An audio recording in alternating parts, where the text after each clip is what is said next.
สบายดีมาพบกับส่องคลิปตัวอื่นเนาะทุกคนเนาะมาพบกับแอดอีกเช่นเก่าเช่นเคยเนาะส่องแห่งการหาเหรียญคริปโตหรือว่าหารายได้เสริมทางออนไลน์เนาะมื้อนี้แอดจะพาทุกคนมาหาเงินหรือว่ามาหารายได้แบบ Passive Income อยู่ในแอปสร้างคำเนาะซึ่งเป็นแอปซื้อเลขหรือว่าซื้อหวยพัฒนาของลาวเฮาเนาะที่สามารถซื้อเลขได้แต่1ตัวหา6ตัวเนาะทุกคนเนาะซึ่งจะมีวิธีการหารายได้แบบใดเนาะให้ทุกคนติดตามวิดีโอนี้ไว้เนาะแต่ต้นจนจบเลยเนาะเพื่อจะบ่พลาดทุกรายละเอียดทุกการหาเงินหรือว่าหารายได้ต่างๆเนาะทุกคนจะสามารถหารายได้ได้เนาะเพียงแต่เบิ่งคลิปนี้ให้จบเนาะทุกคนเนาะนี่คือรายได้ของแอดเนาะในการหารายได้ในแอปสร้างคำเนาะทุกคนเนาะรายได้ก็ประมาณนี้เนาะและจะมีประวัติการหารายได้เนาะก็คือประวัติการถอนของแอดเนาะก็คือถอนผ่านมาแล้วเนาะก็หลายเทื่อเติบเนาะทุกคนเนาะตามเวลาและวันที่ตามนี้เลยเนาะทุกคนสามารถเบิ่งและทำความเข้าใจเนาะว่าในแต่ละครั้งที่แอดได้ถอนเนาะเงินก็เข้ามาแบบบ่ได้จกตาเนาะขอเพียงแต่ว่าทุกคนต้องมีความขยันเนาะในการหารายได้เนาะในแอปสร้างคำโอเคเนาะเฮาจะเบิ่งวิธีการใดๆเนาะให้ทุกคนติดตามได้เลยเนาะขั้นตอนตะวิดให้ทุกคนกดมาที่ Play Store เนาะถ้าว่าในระบบ iPhone จะกดที่ App Store แต่ว่าแอดจะแปะลิงก์ไว้ใต้ร่มคลิปนี้เลยเนาะให้ทุกคนสามารถดาวน์โหลดตามระบบโทรศัพท์ของตัวเองเนาะถ้าว่าเป็นระบบ Android ก็กดลิงก์ Android นะถ้าว่าเป็นระบบ iOS หรือว่า iPhone ก็กดลิงก์ของ iPhone เนาะทุกคนเนาะหรือสามารถดาวน์โหลดใน Play Store แบบนี้เลยเนาะทุกคนเนาะให้ทุกคนกดมาที่ Play Store ได้เลยเนาะหลังจากนั้นกดค้นหาเนาะพิมพ์คำว่าสร้างคำเนาะทุกคนเนาะพิมพ์ภาษาลาวก็ได้หรือภาษาอังกฤษก็ได้เนาะพิมพ์ภาษาอังกฤษก็คือ X A เนาะ N G K S A M เนาะหลังจากนั้นพิมพ์ค้นหาเลยเนาะคนจะมีแอปสร้างคำขึ้นมาแบบนี้เนาะให้ทุกคนกดติดตั้งบาทนึงเนาะกดติดตั้งแบบนี้เนาะรอจนกว่าเนาะแอปได้ทำการดาวน์โหลดเนาะสำเร็จแล้วเราจะกดเปิดเนาะโอเคเนาะหลังจากกดดาวน์โหลดสำเร็จแล้วเนาะให้ทุกคนกดเปิดแอปขึ้นมาเลยเนาะกดเปิดแบบนี้เลยหลังจากนั้นเนาะตัวนี้สำคัญที่สุดเนาะทุกคนเนาะหลังจากเปิดแอปเข้ามาแล้วเนาะจะมีข่าวหน้าเข้าสู่ระบบเนาะหน้าใส่รหัสเนาะให้ทุกคนใส่เบอร์โทรของตัวเองเลยด้านถึงเนาะเป็นเบอร์โทรที่อยู่ในเครื่องของเฮาเท่านั้นเนาะ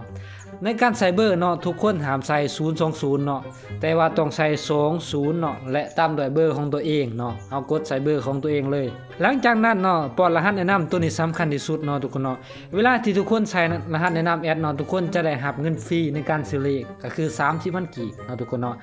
ในการใส่รหัสแล้วเนาะทุกคนจะได้รับเงินฟรี30,000กีบเนาะตัวนี้เงินฟรีตัวนี้เฮาสามารถซื้อเลขได้เนาะซื้อเลขได้เลยเนาะเวลาที่เฮาถูกรางวัลเนาะระบบของเพิ่นจะโอนเงินเข้ากระเป๋าหรือว่าเข้าบัญชีของเฮา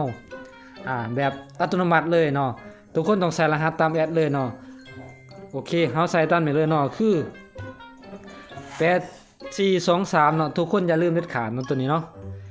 1093เนาะทุกคนใส่รหัสแอดได้เงิน 30,000 ยังบ่พอเนาะจะมีรหัสของตัวเองอีกขึ้นมาอีกบาทนึงเนาะทุกคนเนาะโอเคหลังจากกดใส่รหัสหรือว่าใส่เบอร์ของตัวเองและตรวจสอบอย่างละเอียดแล้วให้ทุกคนกดเข้าสู่ระบบบาทนึงเลยเนาะระบบจะส่งรหัส OTP เพื่อยืนยันเบอร์ของเฮาเนาะทุกคนเนาะมันจะส่งมาแล้วก็มีข้อความเด้งขึ้นแบบนี้เนาะถ้าว่า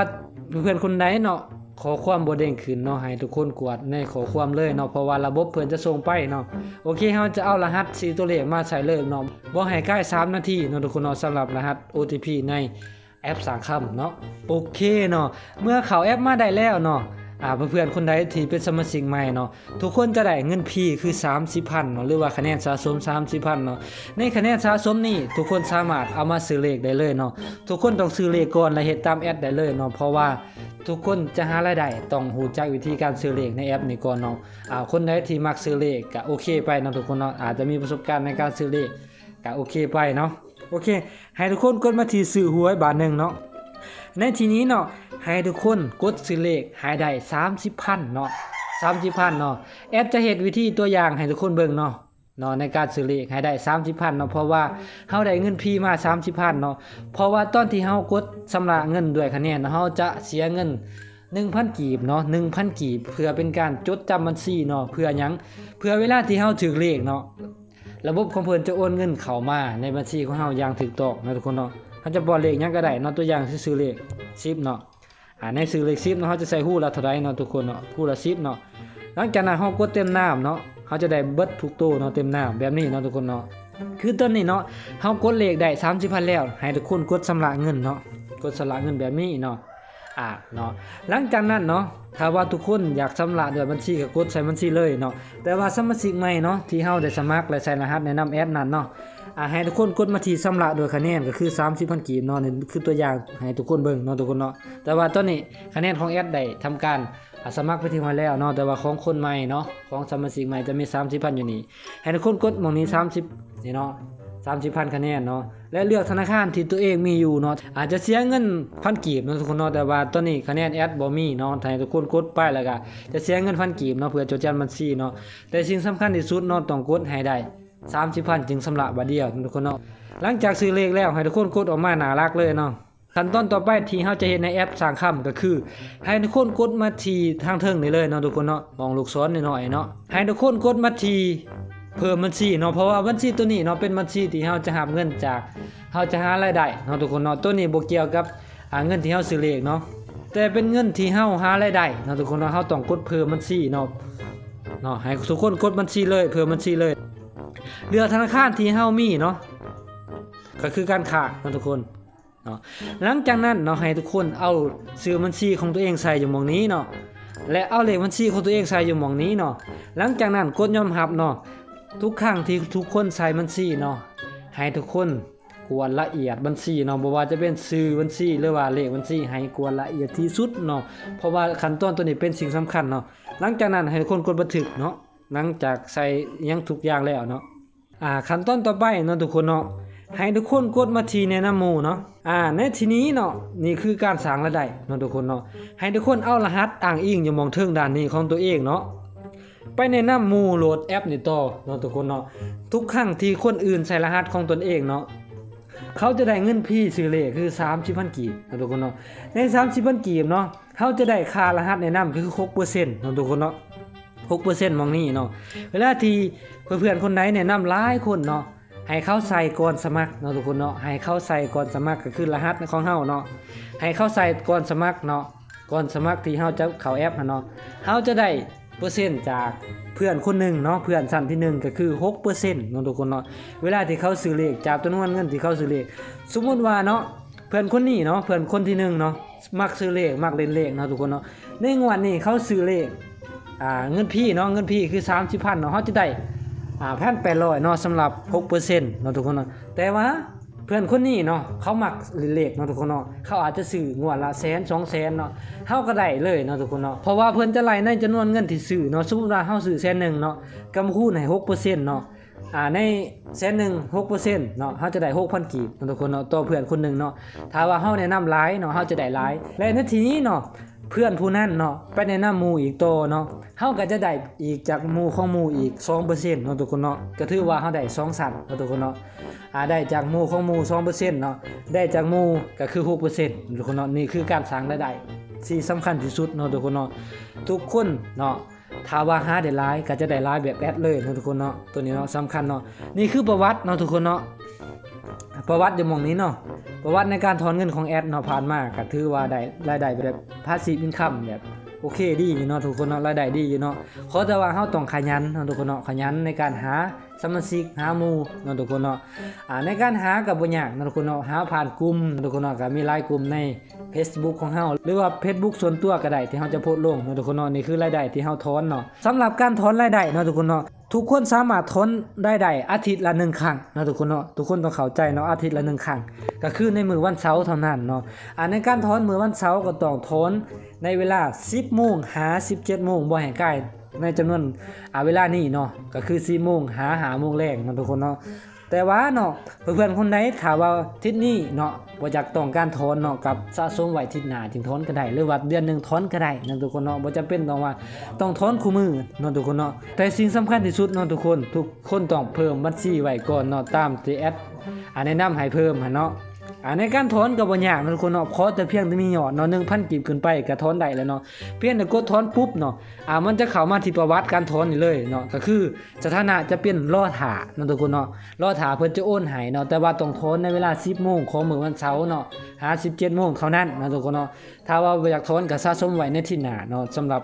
เงินแนะนำตัวนี้เนาะทุกคนเนาะ ถือว่าได้รายได้แบบ passive income กันไปเลยเนาะคือในทีนี้เนาะแอปสร้างค่าของเฮานี่เนาะ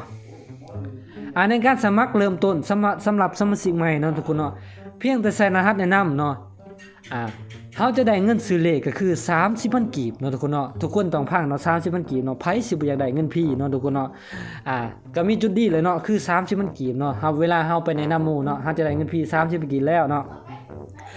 ในแอปสั่งคำนี้เนาะในการซื้อเลขเนาะทุกครั้งที่ซื้อเลขเนาะทุกคนเนาะจะมีส่วนลดอีก 10% ต่างหากเนาะทุกคนเนาะสมมุติว่าเนาะเฮาซื้อเลข 10,000 เนาะเฮาจะจ่ายตัวจริงแม่น 9,000 กีบเนาะจ่ายตัวจริง 9,000 กีบซื้อ100,000จ่าย 90,000 เนาะทุกคนเนาะแต่ว่าเฮาจะได้เลขเต็มก็คือ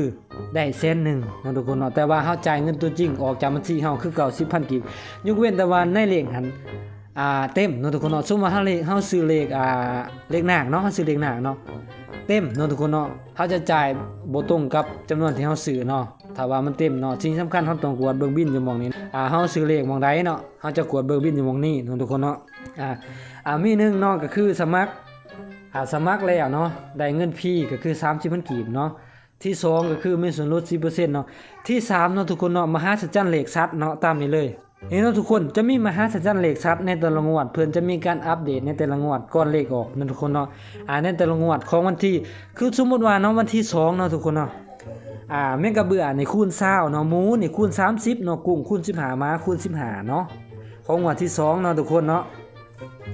มหัศจรรย์เลขสัตว์ถือแบบใดสมมุติว่าเนาะทุกคนเนาะซื้อแม่งกระเบื่อเนาะฮู้นึง 10,000 กีบเนาะทุกคนเนาะบังเอิญในงวดหั่นแม่งกระเบื่อเนาะในทีนี้มหัศจรรย์เลขสัตว์ของเฮาเนาะแม่งกระเบื่อแม่นคูณ20เนาะทุกคนเนาะแม่งกระเบื่อคูณ20แสดงว่าเฮาถือเลขแม่งกระเบื่อก็คือรางวัลปกติแม่นฮู้นึง 10,000 เฮาจะได้ 600,000 กีบเนาะในทีนี้เนาะคูณ20เฮาจะได้ตังหากเนาะทุกคนเนาะแต่ว่าต้องติดต่อหาน้องสร้างได้เนาะต้องติดต่อหรือว่าแชทหาเพิ่นเนาะเพิ่นจะให้เงินตังหากเนาะทุกคนเนาะคูณ20ก็เอา20มาคูณให้10 20เท่าเฮาก็ได้ 200,000 เนาะทุกคนเนาะแสดงว่า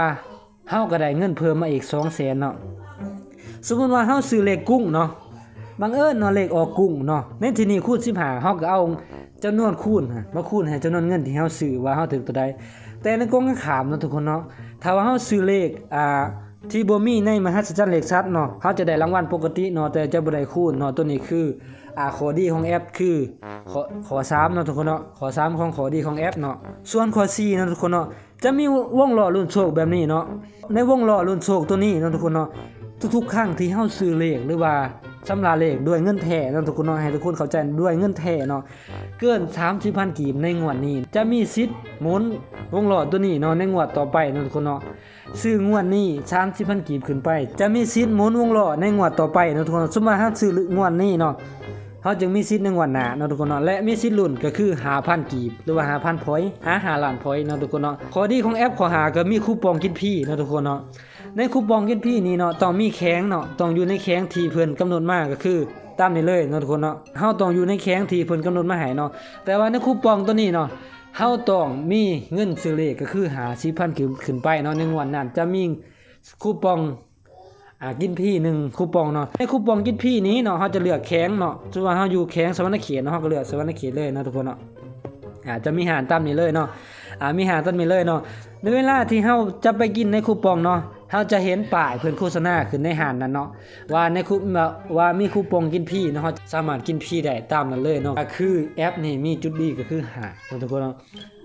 เนาะก็คือว่าดีสมควรเนาะทุกคนเนาะในการสร้างรายได้จากแอปสร้างคำเนาะให้ทุกคนเบิ่งเนาะโอเคเนาะสำหรับการสร้างรายได้เนาะทุกคนเนาะทุกคนสามารถติดตามเบิ่งคลิปตัวนี้เนาะ